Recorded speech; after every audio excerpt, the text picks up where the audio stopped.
I don't want to set the world on fire. I just want to start a flame in your heart. In my heart I have but one desire, and that one is you. No other will do.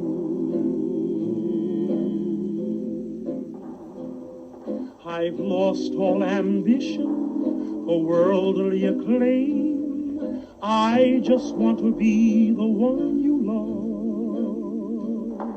And with your admission that you feel the same, I'll have reached the goal I'm dreaming of. Believe.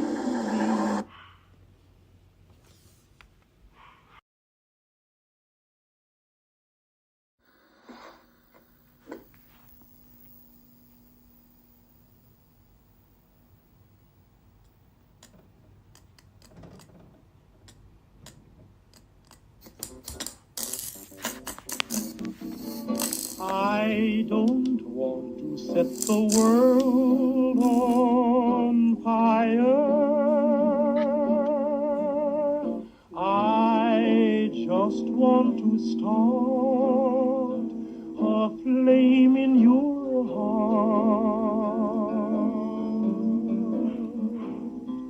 In my heart I have but one desire, and that one is you. No other will do.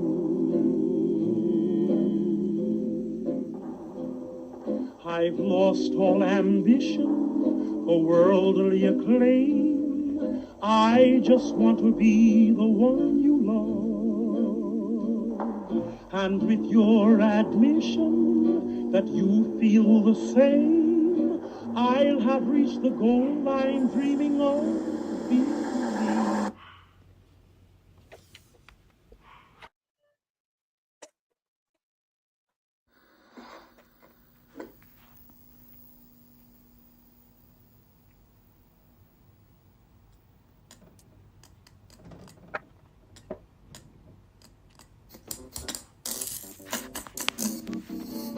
I don't want to set the world on fire. I just want to start.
What's up, everybody? It's Tuesday at 420. You know what that means. I'm doing the damn thing. Hex is doing the damn thing. We're doing it like one big, happy, dysfunctional family. This is Nerdy News at 420, and I am still your host. Chef Much Way and Mark Much Choice. I'm the Will Gray. Yo. And joining me today, she is here. She is everybody's favorite swamp hag. It's everybody's favorite hex. Bridget. Bridget, how are you? I'm all right. Can't complain. It is Tuesday. I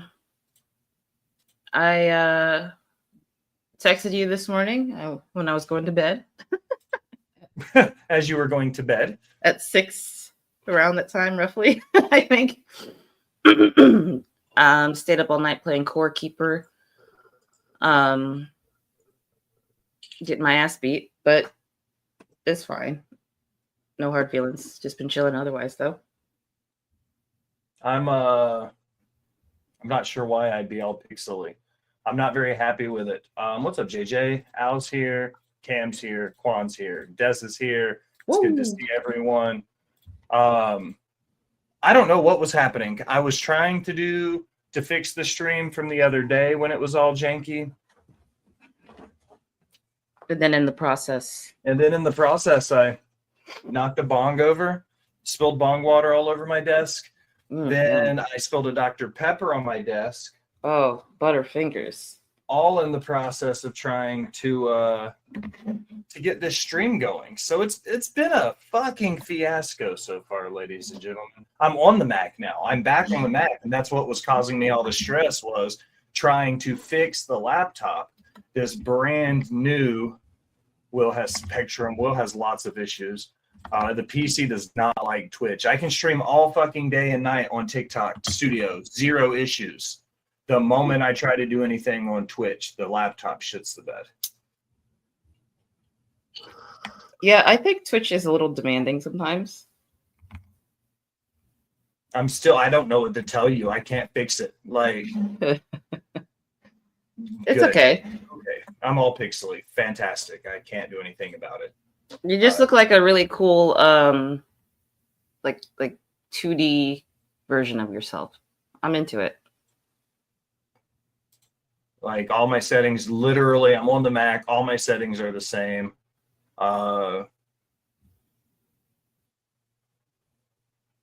Okay. I'm using the exact same camera I always use, guys. Like, I'm in the middle of an existential crisis and just, no, I didn't change anything. Literally, it's the same Mac setup that I've been using for 4 years. Anybody else got anything for me before I continue my show? No. No? All right. Let's appease the algorithmic gods. Let's do it. Twitch.tv/Rivet City Radio. It is free to do everything except for like, comment, subscribe, all of it. YouTube.com/Rivet City Radio. It is free to do everything. Hex, you got a host pick for me? I do. Let me send it to you in the private chat really quickly. Thanks, guys. I'm glad I look like a PS2 character. Fantastic. Y'all are really helping it. There we go. Sent. It's getting better, actually.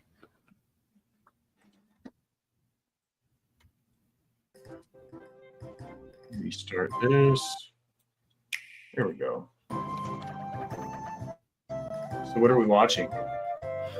I just saw this. It looks pretty cute. It's called Cuisinier. Thought of you. I thought I'd bring it up. I like cooking things. Yeah, I think maybe you're like into cooking a little bit. And it looks really cute. I love like cute UI. Like, I'm into it. Look at it. It looks like a little belt, and the spoon for the bar is cute. I like good point and click games. Her name is Biscotti. That's adorable.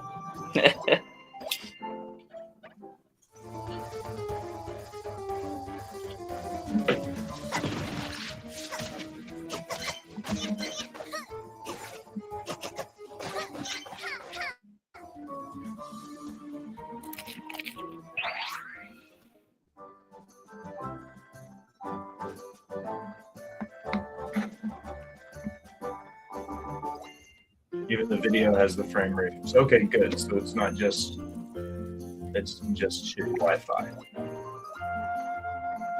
That's usually my problem. Well, that looked good. I'm slowly gaining confidence in the culinary arts video game world after playing that Overcooked on Switch, which is apparently been out forever, and I'm only just figuring out about it. I keep forgetting that we need to try that like together. I've never played it until the other day, and our friend Zach and Chelsea were like, "You guys got to play this. It's a ton of fun. You're gonna have a blast." Yeah. Like, I was absolutely okay with it. I do have something else. Man, you guys are really just making it awesome today for me. Yeah, it's almost like they're not helping at all. But Yeah. I have another thing I wanted to talk about. What's up? That would be the Coca-Cola commercial. I have that pulled up, actually. That's on my list. Yeah, I wanted to bring it to the front of our, our docket today. Yeah. So let me pull that up really quick. Oh, your ad blocker's on. Yeah, because I don't want to see ads. Okay. Anyway, this is from NBC News by Bruna Horvath. Coca-Cola is facing backlash online over an artificial intelligence-made Christmas promotional video that users are calling soulless and devoid of any actual creativity. Have you seen it? No, I've been waiting to watch it for this specific moment right here. I've got it pulled up. So once you get through the article, we'll watch the ad together and see if it's truly heartless. Okay. The AI-made video features everything from big red Coca-Cola trucks driving through snowy streets to people smiling in scarves and knitted hats holding Coca-Cola bottles. The video was made to pay homage to the company's 1995 commercial, Holidays Are Coming, which featured similar imagery, but with human actors and real trucks. Forbes reported that the video was created by 3 AI studios, Secret Level, Silverside AI, and Wildcard, using 4 different generative AI models. The video drew criticism for many creatives, me, a Taekwon, many of us, who argued that it was distasteful for the company to use AI technology to create the video instead of working with artists. Many artists and creative professionals have pushed back against the use of AI in creative works. And it goes on to say that this is not the first time that Coca-Cola has used AI technology in its marketing strategies and programs. In March of last year, Coca-Cola collaborated with OpenAI to release one of its first AI-generated commercials called Masterpiece, which showed paintings and sculptures in an art museum come to life and pass around a bottle of Coca-Cola. That is different. That's not real people. I mean, it's slightly different. I get it, but I don't like it from both like a marketing standpoint and a artistic standpoint. It's poor taste, but also I don't think they care, and I don't think anything will change from this backlash. I think that we're going to continue to see this kind of AI push with commercials because it's cheaper, like I get it, but I don't know what else they could do, anything beyond like a guild or any type of like rules. I don't know what they can do, but yeah, let's take a look at it. AI not there yet, maybe in the next couple of years. I'm curious to see what it looks like because if people, I mean, I have no problems in saying it. People are soft. Like, so I'm curious to see how bad it really is. Yeah, I agree. Sometimes we Real pull magic AI.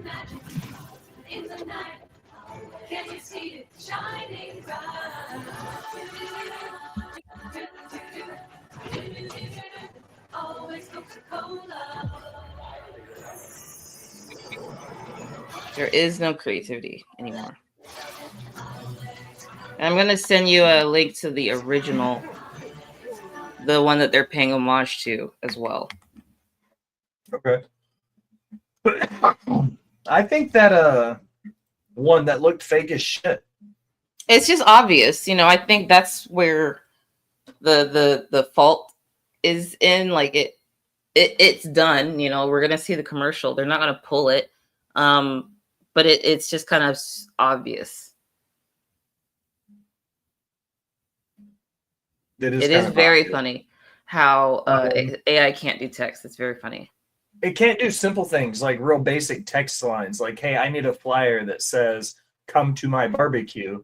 And it'll look like it's written in a different language. But I can be like, make me a picture of a bald eagle riding a camel, being driven by Ronald Reagan. And it's like, damn, no problem. No problem. That's where it throws me off. All right, so let's watch the original now. When did the original come out? 1995. Were you alive yet? Yes. This is the one we just watched, isn't it? Oh shit, you're right. My bad. I was like, why is it? That is not the new or the old one. Did I just click on the wrong one? No, that was my fault. That was my bad. Oh, you sent me the wrong one. Got it. It did. Fair. Coca-Cola. I'd also like to bring it to the attention of the class that I at least opened the bonsai tree this week. I've at least opened the box. You opened it. Mm-hmm. Thank you for the sub, Anonymous, to Joe. And thank you, Quan, for your sub. There you go.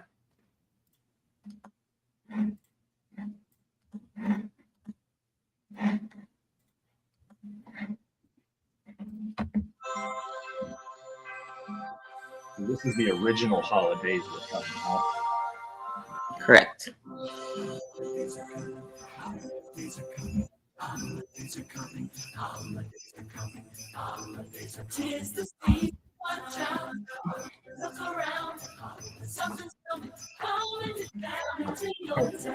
It does feel better to me, and it's like, imagine like seeing this driving through town, even though like you're not going to see it up close. You might see them bringing in these Coca-Cola trucks to film this commercial, and it would in itself bring holiday cheer.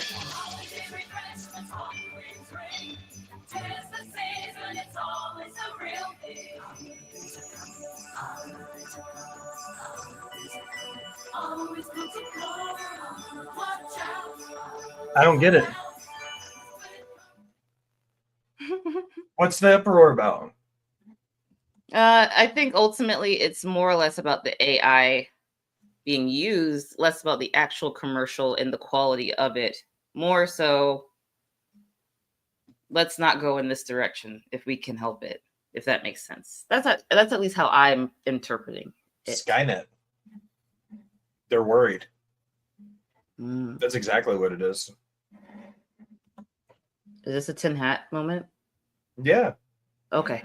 Look, I'm you getting. know about I'm getting, Skynet, right? I don't.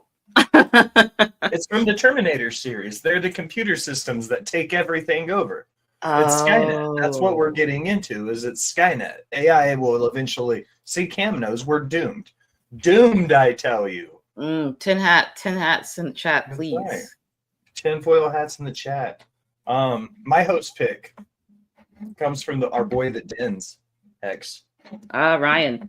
Yeah, Ryan Dinsdale, friend of the show. Friend of the pod, yeah. I didn't realize this. Did you know there's a new Pokemon trading card game out? Yes, I did.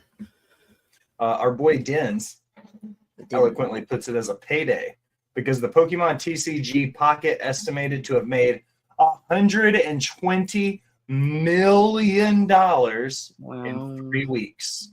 Yeah. The free-to-play Pokemon trading card game Pocket is estimated to surpass $120 million in sales since it launched on October 30th.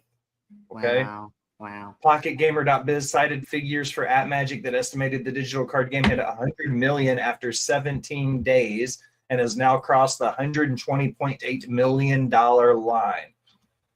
It goes on to talk about how the game itself is free to play, but you have to download the battle pass, and you've got to pay for your card packs, and you've got to do all these things. Like, you get daily packs to unlock, but they're always basic packs. So if you want the more advanced epic packs, you got to fucking pay for them.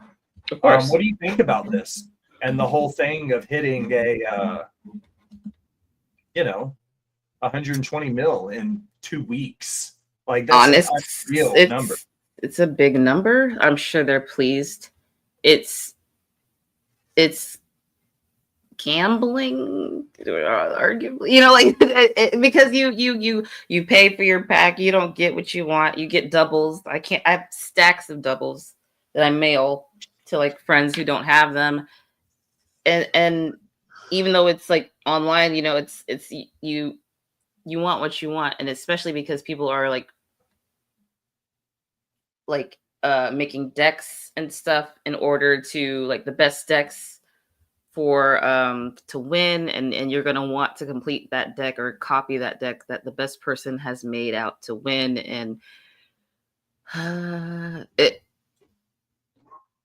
I mean, I can't be mad. Do you play Pokemon? Like the Yeah. actual card game? Do you collect Yes. them? Do you know the rules of the game? Like if you were to play a game, could you play through a game of Pokemon? I could play a card game of Pokemon. There was a point earlier this year where I was heavily into the app playing people online, the card game. And me and my partner have played physically the card game as well. So yeah, I know the rules. I could beat some ass a little bit with a specific deck, you know. Do you have a built deck that you would play with? I do. Or is it what kind of? I'm curious now. You've opened up this can of worms. Like the trading card game online. I'm curious about somebody in 2024 who plays the physical card game Pokemon.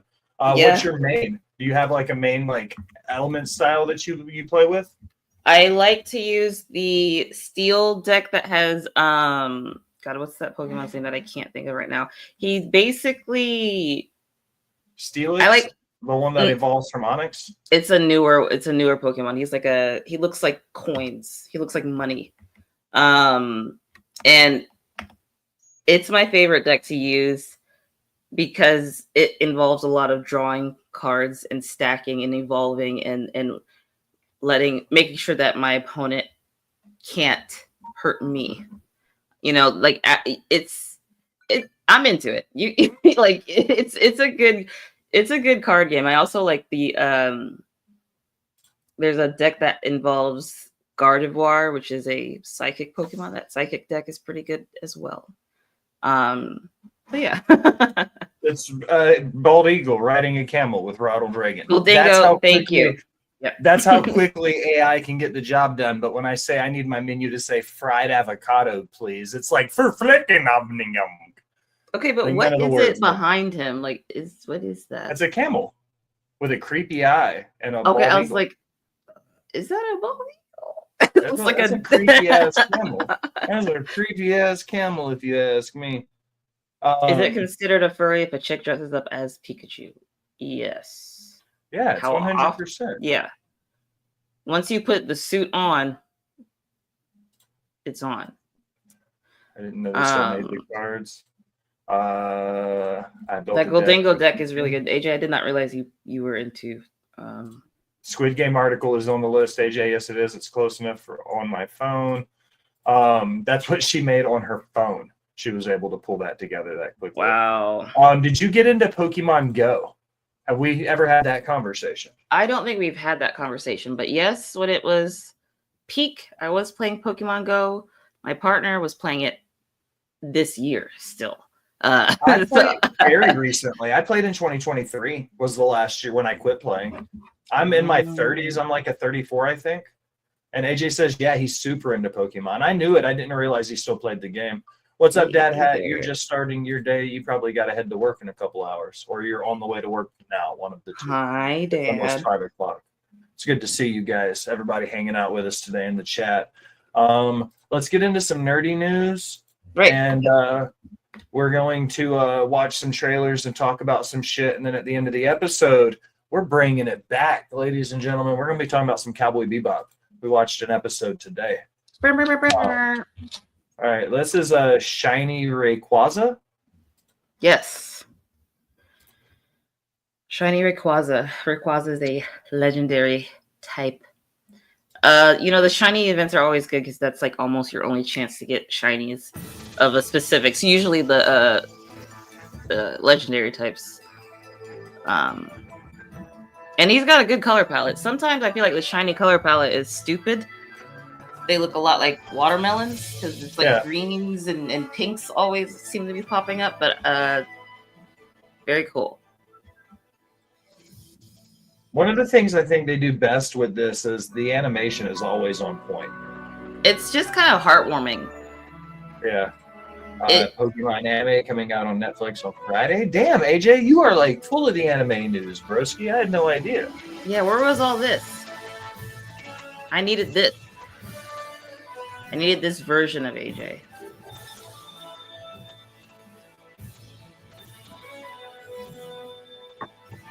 I was scared to set my bong and my Dr. Pepper down beside each other after the afternoon I've had. Like, I just got this mouse pad and now it's going to be all fucking Dr. Peppery. It's okay. We can fix it. How? Christmas is ruined, Hex. I'm sorry. I didn't know you celebrated Christmas. When we watch wrestling, I'm either playing Major League Baseball or Pokemon. No. Yeah, Hex asked me last night about watching wrestling, and she was like, I did not realize that you guys like hung out in a group like 4, 5, 6 people deep to do it. And I was like, no, we super nerdy. I was almost like jealous. Like you're like, yeah, I know. I was like, no. I was like, dang. I'll drop you the link. I will personally give you the session link. That way you can be part of the crew. It might be the worst decision of your life. I agree, but honestly, I feel like it would be like a social experience. Like I'm watching like David Attenborough, like watching creatures in their natural habitat type of thing. So if nothing else, it would give Al another female acquaintance in the room, because it's usually just her and a bunch of the dudes. Oh yeah, I mean, I would yeah. Then yeah, the estrogen level is low. Let's raise it a little bit. Just dash. Dare I say, Hex, a sausage party. Oh, dare you did. Mm-hmm. Yeah.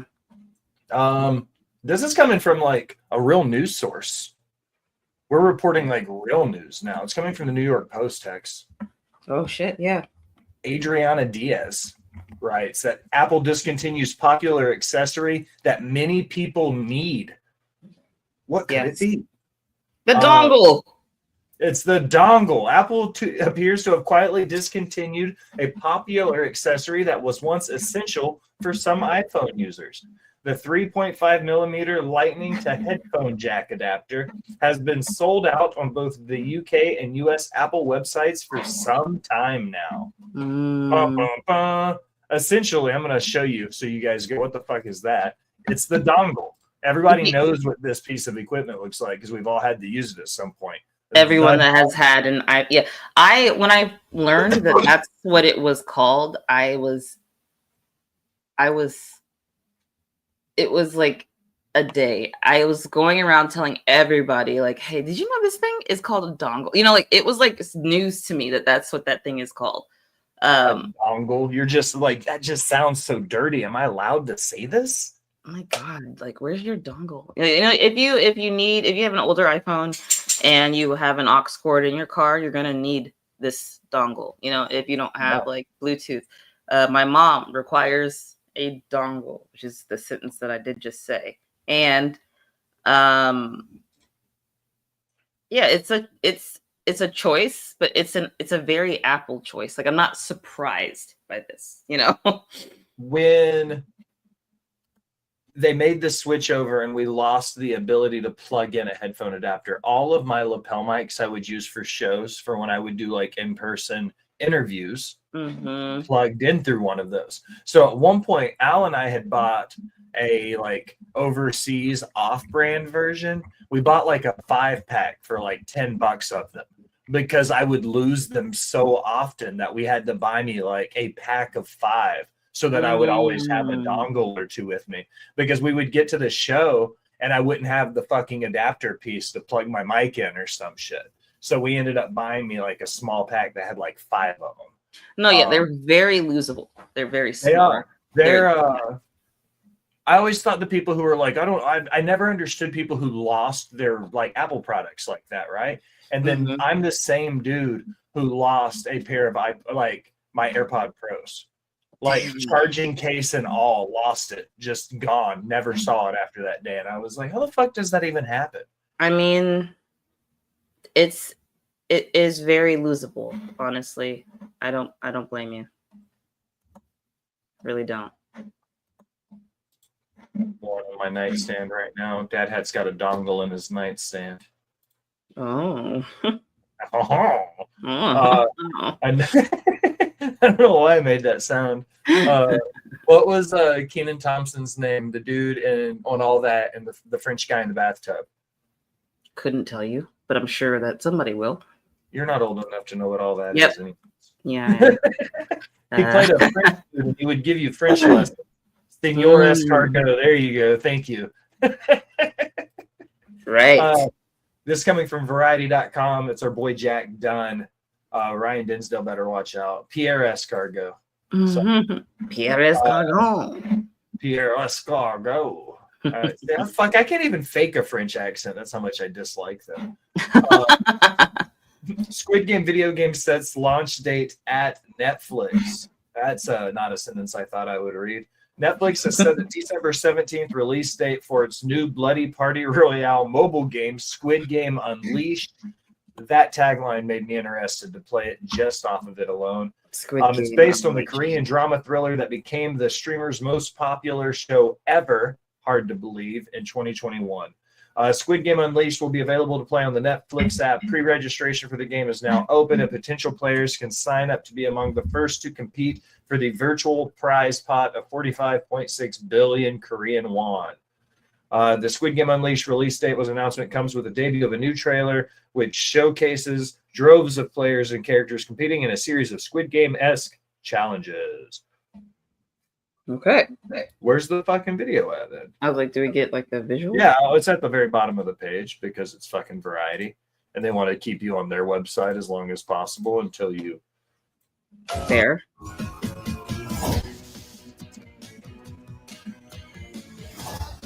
I already feel like I'm kind of into it. It's like Fall Guys with death. Damn.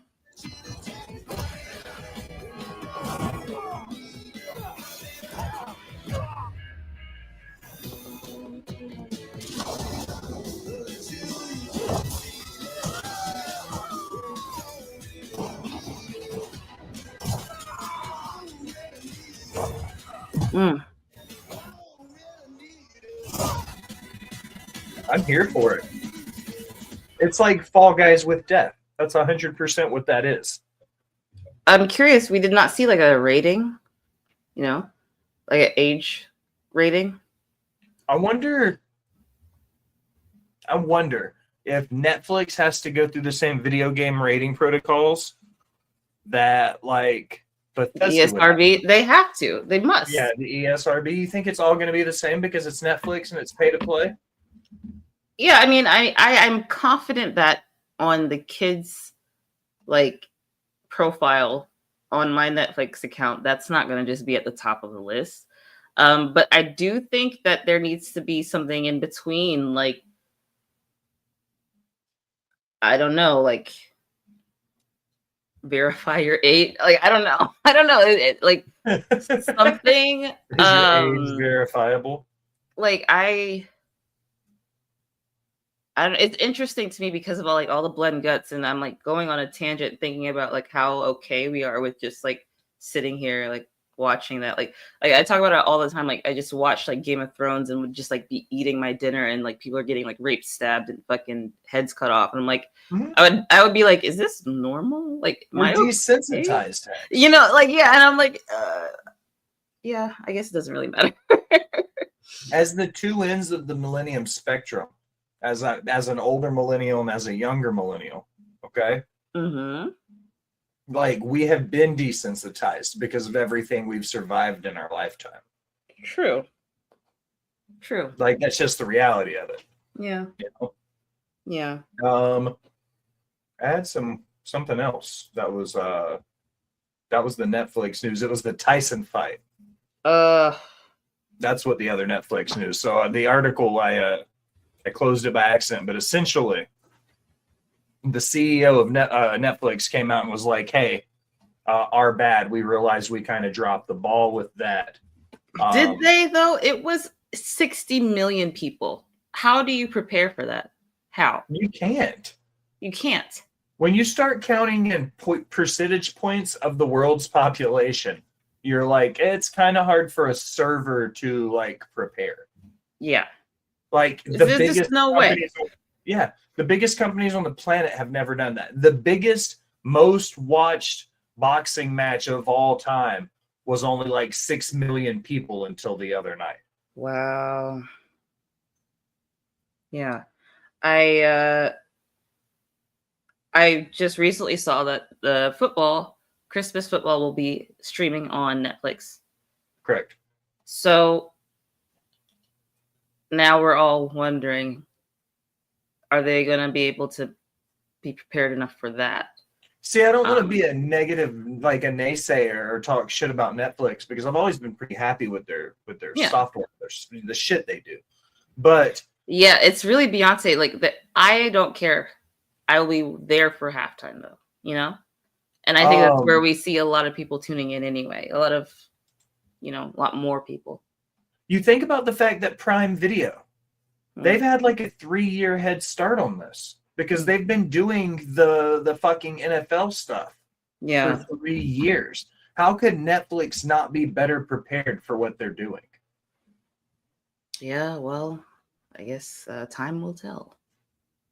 Well, it's good, Jess. It's good to see you, brother. What did you think overall of that Tickle Fest? 8 2-minute rounds. Mike Tyson's pay was a sliding scale. So if he knocked Jake Paul in the first round, he didn't get any guaranteed money, or he didn't get anything but the money he had already been paid out. And he got more of a payout for the night based on how long he was, let Jake Paul stay alive in the ring and all the other shenanigans involved. What are your overall opinions on that 4-hour Tickle Fest? Well, I will say the female fight was bad. And by bad, I mean like, it was good. That was a great fight. It was bad as hell. It was so good. It was really good.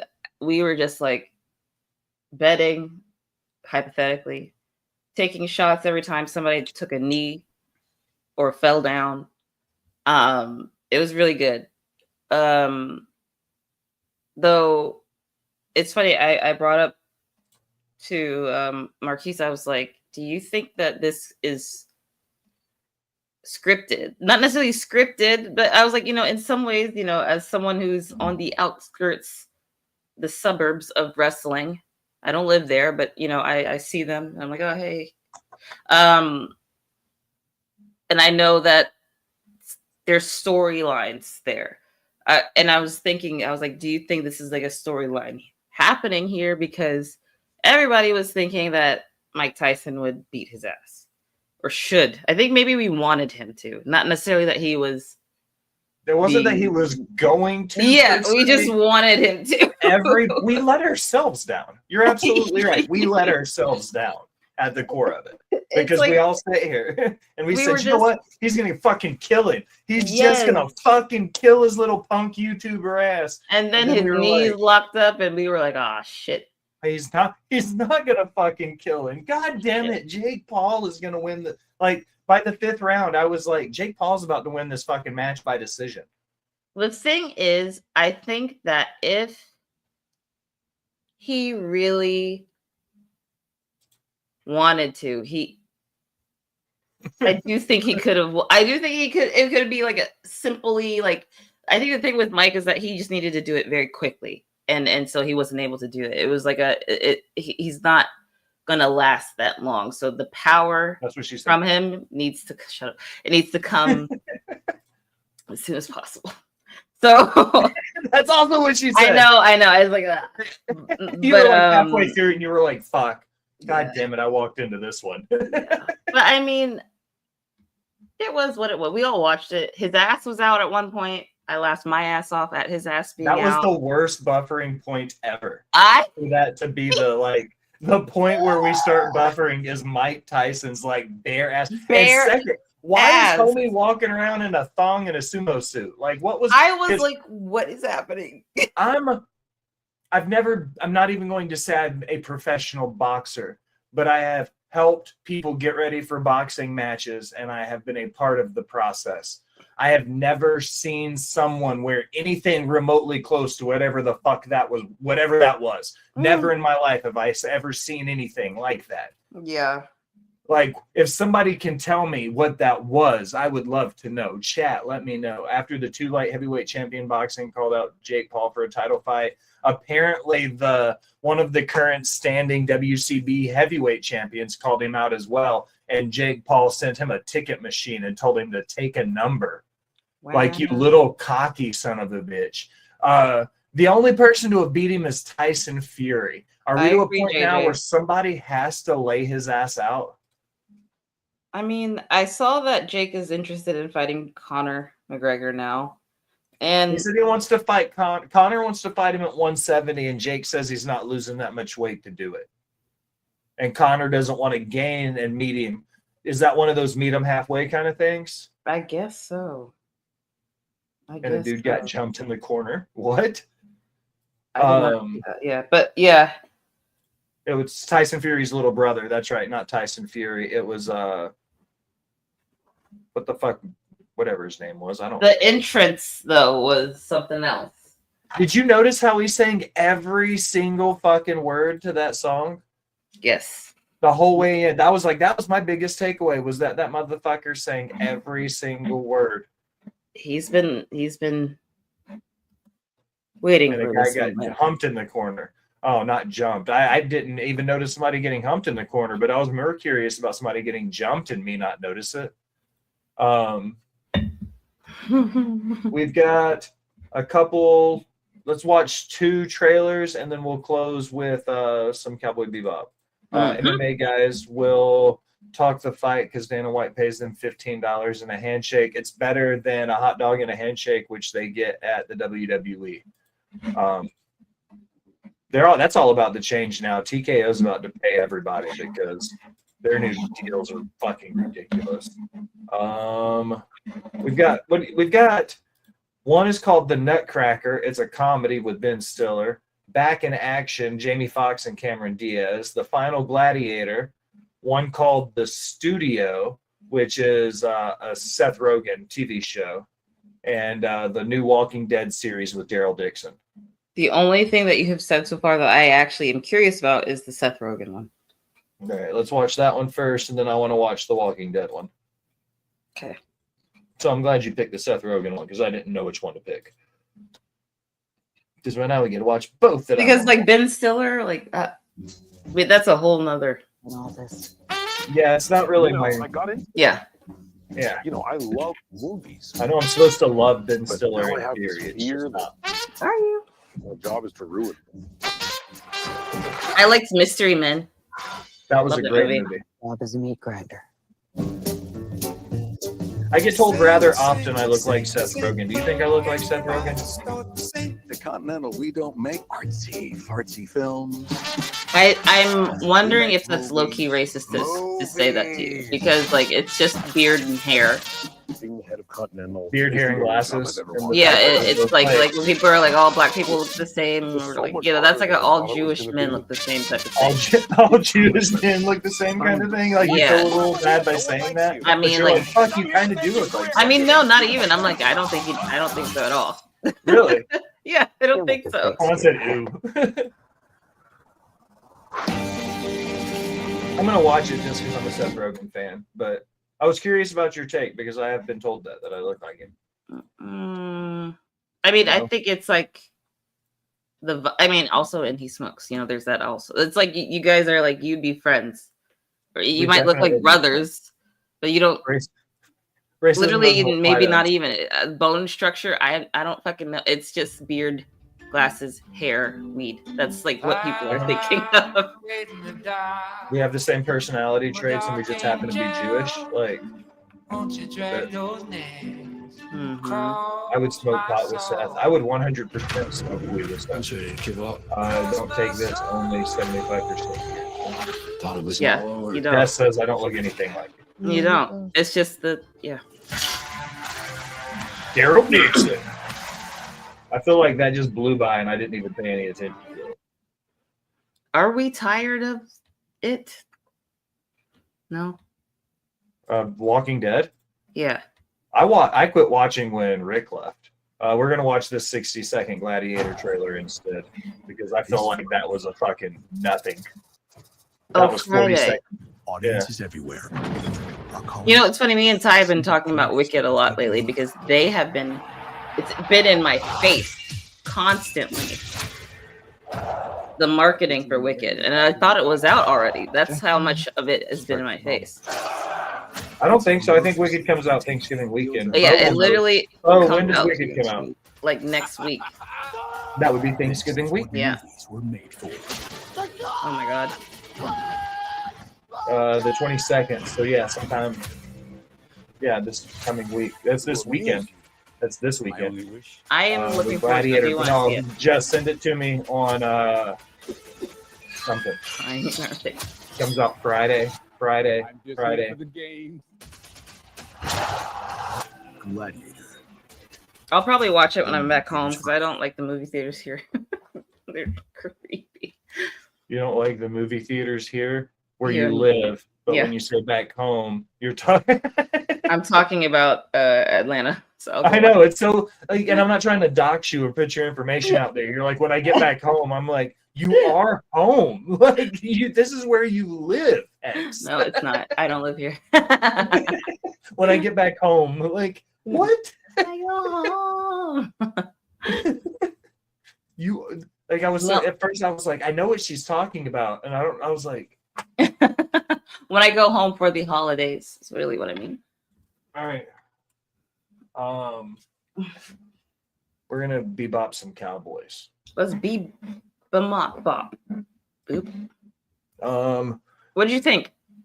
This episode, when I started it right off the rip, the very first thing I noticed was the intro again. And having not watched an episode in a few months and going back to it, that immediately came to mind. And I was like, holy shit, I forgot how good the music was for this. Yeah. And like every other episode that we've seen up until this point, that was my favorite thing about it. They made, when I think about video games and music soundtracks, will you be home for Thanksgiving? Because we'll be in the same place. When we were watching it before, I said that one of my favorite ways they did it was they tied in being in space with that whole loosely Old West theme and then just a stellar music soundtrack. And again, throughout this episode, they didn't miss.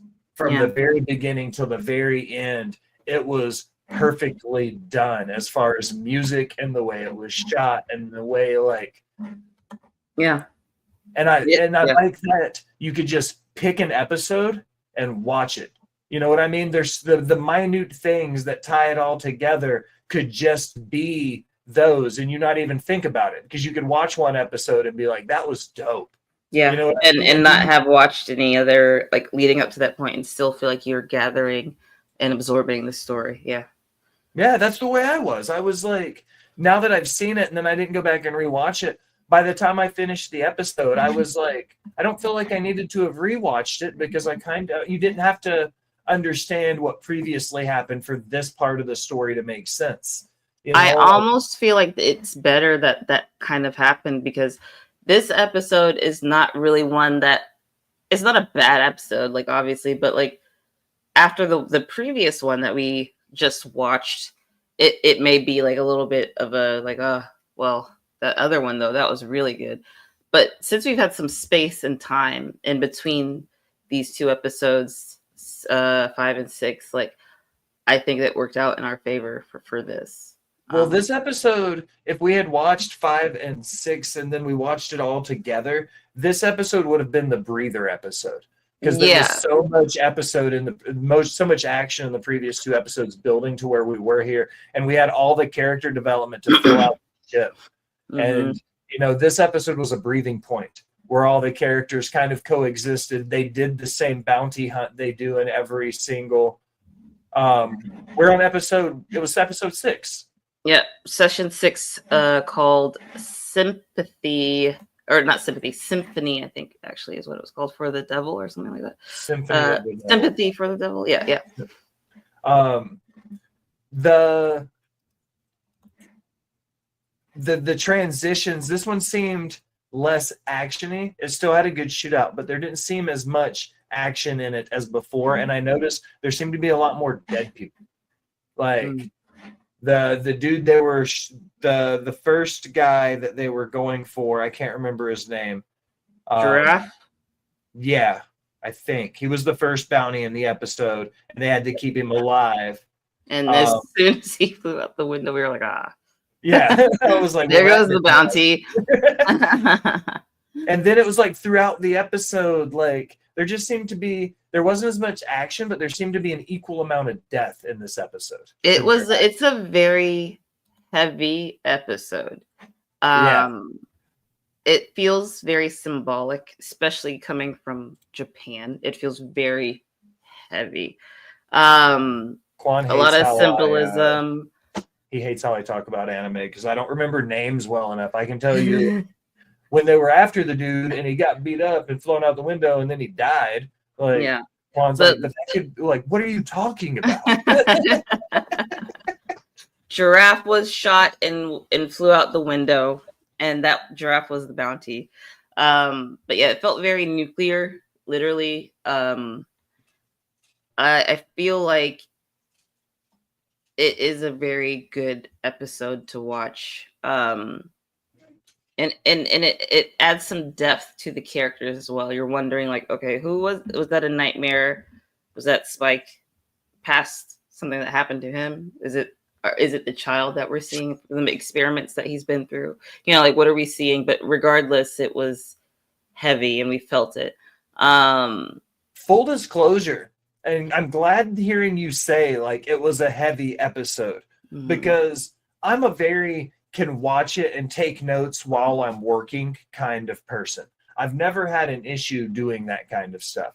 I watched this episode twice today to make sure. I was like, I don't feel like, I was like, it was very, it seemed all over the place. Like each person got a standout moment, and then it was like, how is this all going to tie to, oh, there it is.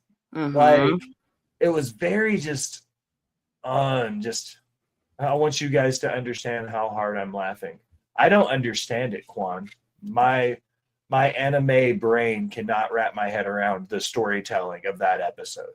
Because after watching the other ones, it wasn't bad, but it wasn't the other Cowboy Bebop episodes. I wish I had my notebook, but I filled it up so I could compare my notes, because I have like 4 things written down for this episode, and I'm trying to piece the rest of it together to explain it after watching it twice and still not having any fucking clue what I watched.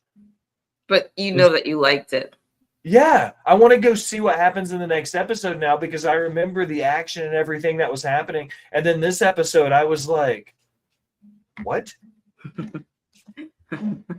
It was such a... It had a red herring. It was good. It was a good episode. It was a very unique episode of Cowboy Bebop, and that's the best way to put it. And I'm sitting here now, like, I want to go back and rewatch it a third time, just so I can truly get a night light, and then watch the next episode for next week, because it's crazy. Quan, what do you think about it? Other than being hilarious, me trying to dissect this thing and that thing occurred, and when then that, and he said this. I can't tell if he's laughing at you or just both of us. Oh, he's laughing at me because, like, there's points in my, and I understand why, because I can talk about wrestling or some video games and stuff and be one of the most eloquent motherfuckers on the planet. And here I am now, and I feel like I have no fucking clue what I'm talking about. Like, no idea. Yeah. Like, yeah. This would be like if I had you watch, you know, Macho Man Randy Savage versus Steamboat at WrestleMania 3. And I was like, I want you to tell me what you saw here. And you'd be like, well, they did this thing, and he like ran around the ring, and they ran around and they yelled, some reason. They yelled at each other.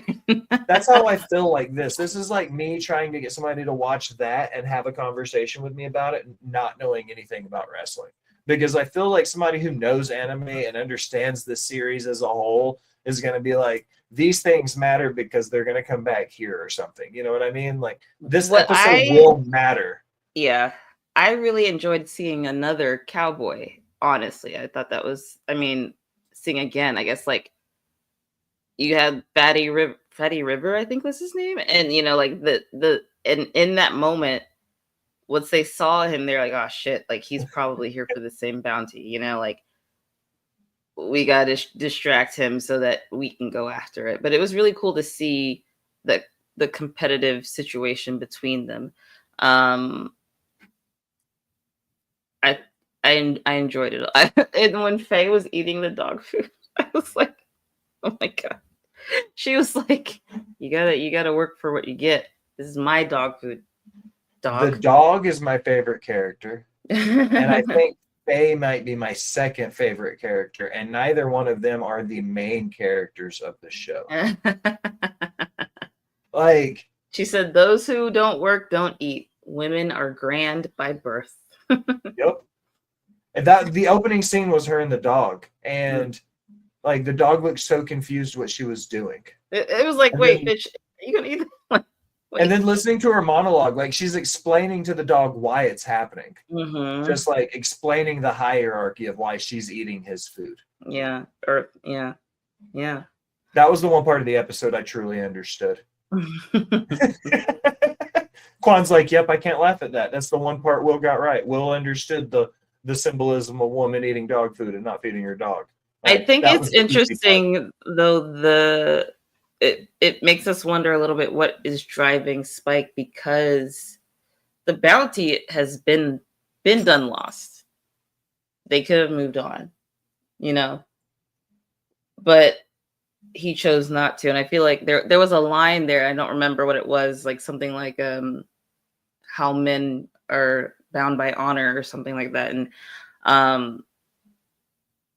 the kill in the end felt like he was chasing him, but then in the end it felt like it was a mercy kill more than a like ruining something for him. Like he wasn't stopping him really. He was mercifully killing him because he couldn't die based on his experience on that planet. So yeah. I think the thing in this episode with Spike as well was he's always been that idiot savant, happy-go-lucky, all about his money guy. So to see him focus on something that wasn't about bettering himself or his bag, like it was like, okay, so it kind of gave some depth to it. And I feel like the rest of the episodes were very, act 1, act 2, act 3.